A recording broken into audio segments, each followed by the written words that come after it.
और मुझे ये ठीक नहीं लग रहा है कि इतनी गर्मी में अभ्यर्थी जो है सो आंदोलन का रास्ता अपनाए हुए हैं। क्योंकि जो उनकी मांगे हैं, एक अच्छी खबर मिलने वाली है अभ्यर्थियों को। जो कर सकता हूं उनके लिए मैं उसमें जुटा हुआ हूं। नमस्कार, हमारा नाम है समरीन और आपने देखना शुरू कर दिया है खबर अनफिल्टर्ड। देखिए, आज 20 तारीख है और आज एक बार फिर से पटना की सड़कों पर आंदोलन होने जा रहा है। लेकिन आंदोलन से पहले शिक्षा मंत्री मिथिलेश तिवारी ने भी बड़ा बयान दे दिया है। क्या कुछ कह रहे हैं शिक्षा मंत्री, सबसे पहले आप उनको सुनिए।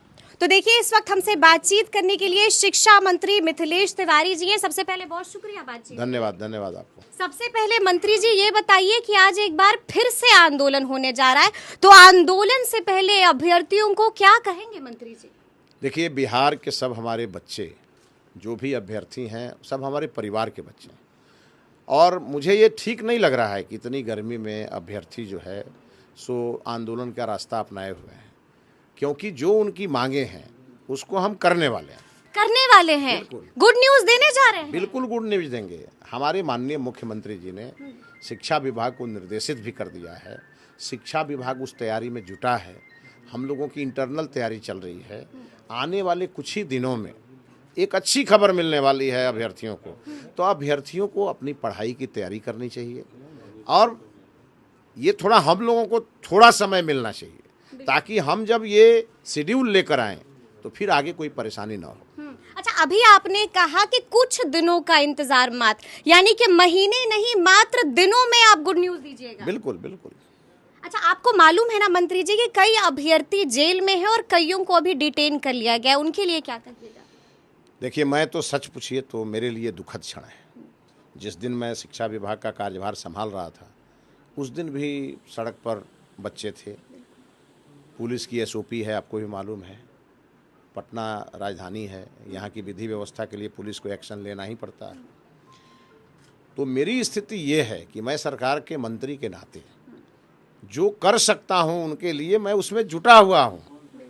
हम लगातार बैठकें कर रहे हैं और हमारा विभाग इस मूड में अब आ चुका है कि अब इसको जल्दी से जल्दी कर देना है और उसकी सारी जो परेशानियां इंटरनल है उसको ख़त्म करके और उसको किसी दिन आप सुनेंगी कि TRE 4 का नोटिफिकेशन आ गया। लेकिन मंत्री जी, हमें ये भी मालूम है कि कुछ वक्त पहले आपने एक बैठक बुलाई थी और BPSC के अधिकारियों के साथ शिक्षा विभाग की बैठक हुई थी। क्या कुछ तय हुआ?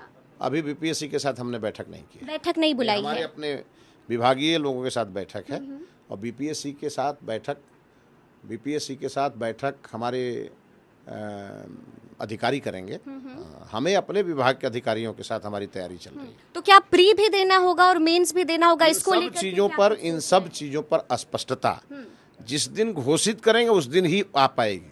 आज हम कुछ बताने की स्थिति में। चलिए, एक अंतिम सवाल है मेरा आपसे। हमने आपका बीते दिन वाला इंटरव्यू भी सुना, बाइट भी सुना। आपने कहा पॉलिटिकली मोटिवेटेड है ये आंदोलन। कहाँ पर शक हो रहा है और किस पर शक है मंत्री जी? देखिए, अब बिहार में कोई बम्बई से, कोई नागपुर से हवाई जहाज में बैठ करके वीडियो बना रहा है टीचर और हमारे यहाँ के अभ्यर्थियों को उकसा रहा है लोग।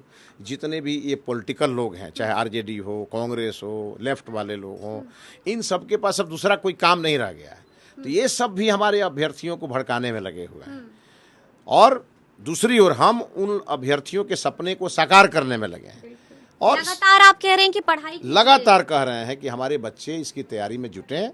अंततोगत्वा उन्हें परीक्षा से ही पास होना है, इसलिए वो अपना पूरा ध्यान अपनी पढ़ाई पर रखें और बाकी चीज़ जो जिसको लेकर के वो पैनिक हैं उसमें हम ऐसा समाधान ढूंढ रहे हैं कि हमारे अभ्यर्थियों के जीवन में खुशियां ही खुशियां मिलेंगी। यानी कि अभ्यर्थी दौड़े दौड़े आपके पास आएंगे और थैंक यू बोलेंगे। बिल्कुल करेंगे, क्योंकि ये सरकार उन्हीं की सरकार है और सरकार हर हाल में उनके हितों की रक्षा करेगी। तो सुना आपने कि शिक्षा मंत्री ने क्या कुछ कहा है। साफ साफ कह दिया है कि हम एक्शन मोड में हैं और कुछ दिनों का इंतजार, सिर्फ कुछ दिनों का इंतजार और उसके बाद अभ्यर्थियों को खुशखबरी, गुड न्यूज मिलने जा रही है। तो अब देखना होगा कि आगे आगे क्या कुछ होता है। तो फिर ये पूरी बातचीत और ये पूरा वीडियो आपको कैसा लगा है, कमेंट करके हमें जरूर बताइएगा। तो ऐसे तमाम अपडेट्स के लिए बिल्कुल ऐसे ही हमारे साथ बने रहिएगा और देखते रहिएगा खबर अनफिल्टर्ड। बहुत शुक्रिया आपका।